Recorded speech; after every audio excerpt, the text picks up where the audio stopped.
Hi all, and welcome to this video. This one's a different one today. We're not doing really PE revision or content. We're going to look at the personal exercise program, or your teacher might call it the PEP, or your coursework. So this is the fitness program that you do, where you train yourself to try and improve one aspect of fitness to help you in sport. So I'm recording this in January 2021. So if you're watching this now, some of this may be slightly different, but you'll need to speak to your teachers. They've probably already spoken to you. You might be even writing this now. So some of the things you'll need to do are slightly different. Okay. I hope this video really helps. I'm going to try and produce about 4 to help you complete this whole project. This one is going to focus on your introduction, your aims, and your SMART targets. So this is the first session. There'll be 4 of these sessions to help you finish this personal exercise program, or PEP.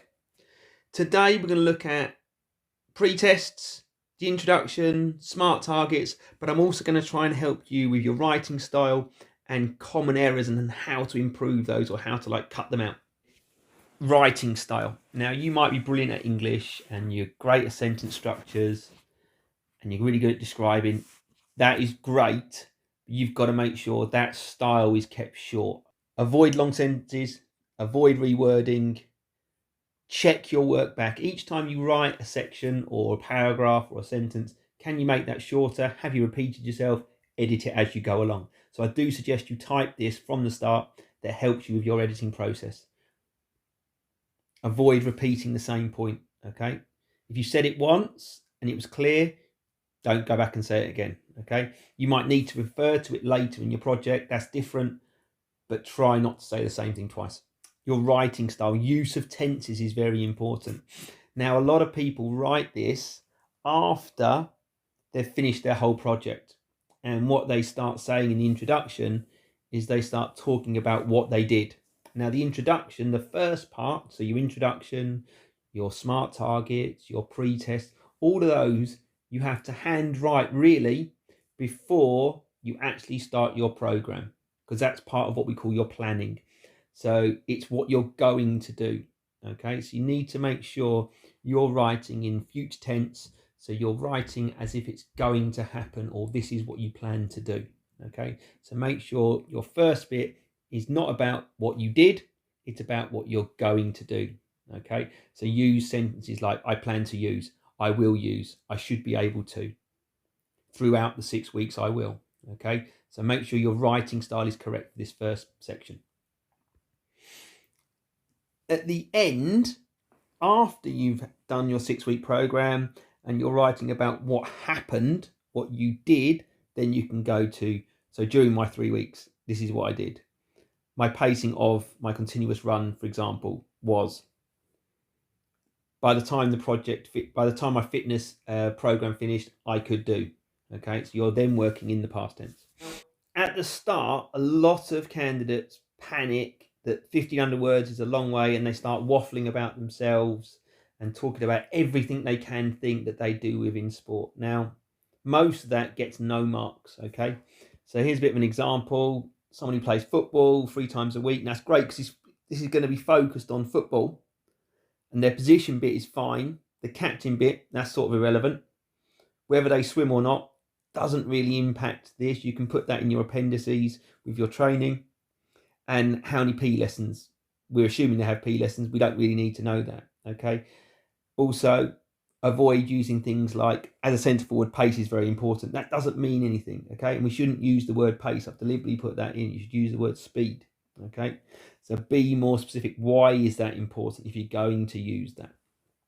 This is 50 words already, which probably could be reduced by about half. You've got to keep it short. It's got to be specific, and it's got to maybe link to your program later on, okay? So be clear about the sport, and you could start implying strengths and weaknesses within your position. So you could say what you're good at, what you're bad at, and maybe linking that to fitness. That would be fine in that first part, okay? But avoid other stuff that's unmarkable, such as PE lessons, etc. Not choose your fitness aspect at this point. So do not state which fitness you're going to choose. Okay, you might imply that one's a strength and one's a weakness and link it to an element of performance, but don't tell us before you've done your pre-test or talked about your pre-test what you've chosen, because that implies you decided before you did pre-tests. We don't want that. Okay, this is how to write a better introduction. So same kind of person. So I play football for a team. We have 1 match and 2 training sessions per week.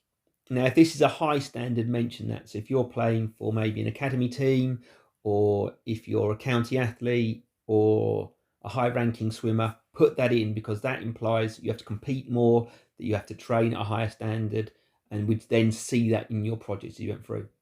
This person plays centre forward, good at scoring in the box, but my weakness is getting onto through balls. If my speed was better, I'd be able to reach these through balls. Now, saying that is fine. They're implying one of their weaknesses in the game. They could say a strength as well if they wanted to. In one game, my coach tallied how many through balls I reached against a defender, and I won 50% of these. So that data would be in your appendix, might be a table, might be a graph, might be the tally chart of what they actually did, just a photograph of their actual thing.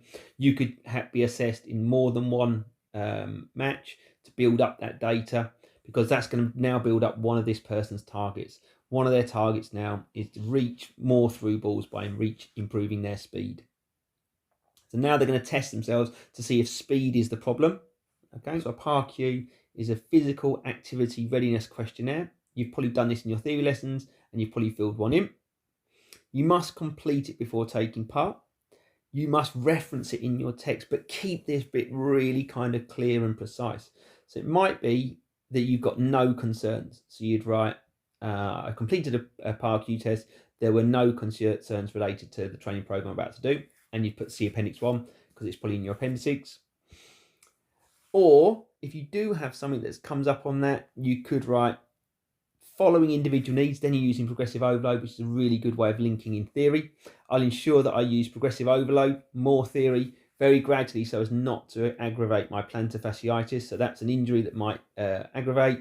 Noted on my PAR-Q, see Appendix 1. So again, this person said how they're taking into account an injury or an aspect of health or fitness. The completed PAR-Q has to go in your appendix, your pre-tests. So you're going to take part in what they call a range or a battery of tests. Okay, now you can do that over a range of elements of fitness, or be a bit more specific. So for this person, they've already implied that speed maybe is the issue to get through to a free ball, but we could do other tests sort of that include speed, such as power, agility, speed tests, of course, maybe even strength. So things that might contribute to being able to get to a free ball. They could focus on those tests and look at strengths and weaknesses from those tests. They've also got to link to your sport. Then write about each of those tests, but include the fitness that links to that test. So if you're going to use the sergeant jump, you need to tell us it's a test for power. Show us a bit of theory there. Okay, so to test my power, I use sergeant jump. Okay, then from that, you're going to say what you got, and then you're going to link that to normative data. Okay, write about the fitness aspect you chose to improve last. I like that, to do it that way. So you could build through the test, then talk about maybe how they link to sport, but then maybe at the end talk about the test that is going to become the one that's going to become your target. Okay, so you're going to talk about that one last in a bit more detail. It makes more logical sense.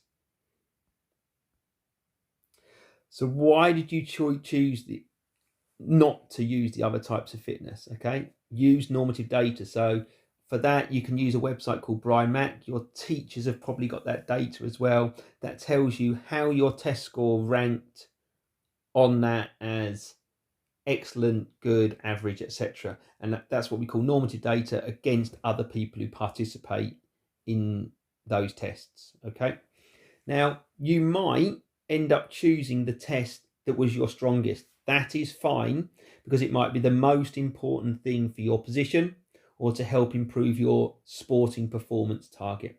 So for example, a 1500 meter runner, cardiovascular endurance is going to be the most important for them. So it probably is going to still be a strength, and it's going to be the one they focus on the most. Okay, that is not a problem to choose something that is a strength, but you justify that in this pre-test part. So a sport-specific target. So for this person, it's a non-fitness target, but it's related to the sporting performance.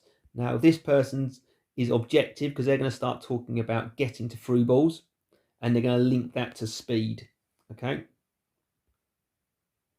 So it's really good in athletics or swimming because you've got a time objective. So you've got personal bests or the time just before you started your 6-week program as a target to try and beat. So you've got data already for that, and you can monitor that during it. So you can do maybe you might have a race, or you might have a time trial within your training to try and get nearer that. And at the end of your 6-week training, or longer, 7-8 weeks, however long you train for, you're going to retest in that event again to see if you've made any progress or reached your target. Now, team targets are a little bit harder. Okay, so the person we're talking about is going to do getting to through balls, but there are other ones you can do. Okay, so they need to be objective. So they need to have data that is quantifiable. So, for example, completed tackles from attempts, a percentage of completed passes. They're all objective targets because they're definitive. It's not your coach saying, "Oh, I think you've got better," or "you were better in the second half than before." Okay, they have to be really specific. So you've got to link them to your fitness. They've got to be data. If you choose speed in football, then it must be linked to a target. And that's why it can be difficult if you choose cardiovascular endurance in football. How are you going to specifically link that to your performance? Okay. Now, all of these targets have a bit of a 2020, 2021 issue. Now, this is where you need to speak to your teacher, because obviously your performances outside of school have not been able to take part. Even within school, there are now issues. So the exam boards will probably make leeway for that, but you need to check your teacher at the point of writing this. They'll direct you on whatever the guidance is at this period of time. We're in January 2021, and at the moment that is unclear. Okay, this just gives you an idea of how to write your PP, and depending on when you started writing this will depend on what the exam board specifically want. But at the moment, this is what the exam board would want outside of a pandemic. In the pandemic, it's going to look a little bit different. Your target cannot be subjective. That means my coach says I'm better. I'm better in the second half now. I feel I have more energy. All those things are subjective. They're not specific targets at all. Avoid writing those. So you're going to choose one sport-specific target, a bit like we just talked about. You'll have at least one target that is linked to a fitness test. The fitness test must be linked to improving your sporting performance target.